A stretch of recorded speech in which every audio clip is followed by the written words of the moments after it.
Hello everyone, welcome to our YouTube channel banker couple.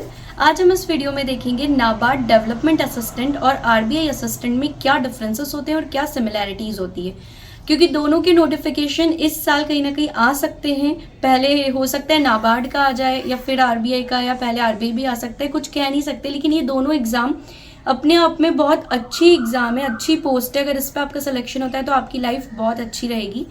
दोनों में सबसे पहला और मेजर डिफरेंस ये है कि नाबार्ड डीए की जो मैक्सिमम एज लिमिट है वो 35 ईयर्स है, लेकिन वहीं आरबीआई असिस्टेंट की मैक्सिमम एज लिमिट सिर्फ 28 ईयर्स है। तो 28 के बाद जो लोग भी ये एग्जाम देने का चाह रहे हैं कि उनको आरबीआई देना था, वो नाबार्ड दे सकते हैं। उनके पास सेकंड ऑप्शन बहुत अच्छा है, नाबार्ड वाला।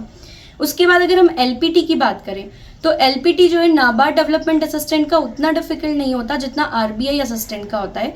नाबार्ड डीए का जो एलपीटी है वो 10th और 12th में अगर आपने वो लैंग्वेज पढ़ी है तो आपको नहीं देना पड़ता। लेकिन आरबीआई में अगर आपने वो लैंग्वेज पढ़ी है 10th और 12th में तो भी उससे कोई मतलब नहीं होता, वो आपका एलपीटी लेंगे। यहाँ तक कि अगर आपने हिंदी पढ़ी है और अगर आप हिंदी वाली स्टेट से बिलोंग करते हैं तो भी आपको हिंदी का लैंग्वेज प्रोफिशिएंसी टेस्ट तो देना ही पड़ेगा। और आप बिलीव नहीं करेंगे कि हिंदी के एलपीटी में भी लोग फेल हो जाते हैं, तो आपको इसके लिए तैयारी करनी पड़ेगी एलपीटी के लिए आरबीआई में।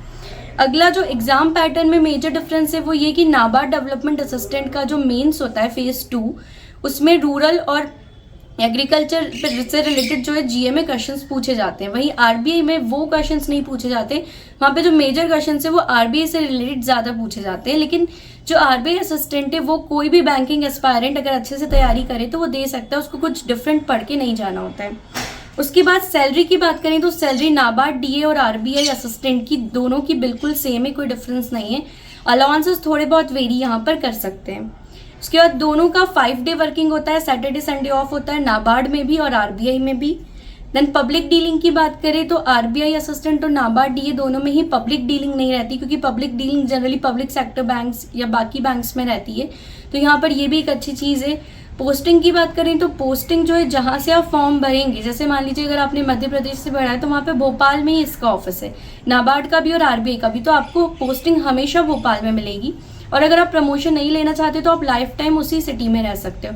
ऐसे ही हर स्टेट में जनरली एक ऑफिस होता है, कहीं कहीं जो बड़ी स्टेट्स है वहाँ 2 ऑफिस भी हो सकते हैं। जैसे आरबीआई का महाराष्ट्र में पुणे में भी है, मुंबई में भी है, तो ऐसे वेरी करता है। आप एक बार उनकी साइट पर जाके देख सकते हैं कि उनके रीजनल ऑफिस कहाँ कहाँ पर है और आपको फ्यूचर में कहाँ कहाँ पर पोस्टिंग मिल सकती है।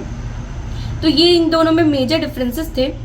अगर आपको कोई और डाउट हो तो आप कमेंट सेक्शन में पूछ सकते हैं। नाबार्ड डीए और आरबीआई असिस्टेंट से रिलेटेड हमने काफ़ी सारे वीडियोस डाले हैं, उनकी प्लेलिस्ट की लिंक मैं डिस्क्रिप्शन में शेयर कर दूंगी, वहाँ पर जाकर आप चेक कर सकते हैं। Thank you so much for watching this video and don't forget to like, share and subscribe our YouTube channel. Thank you so much.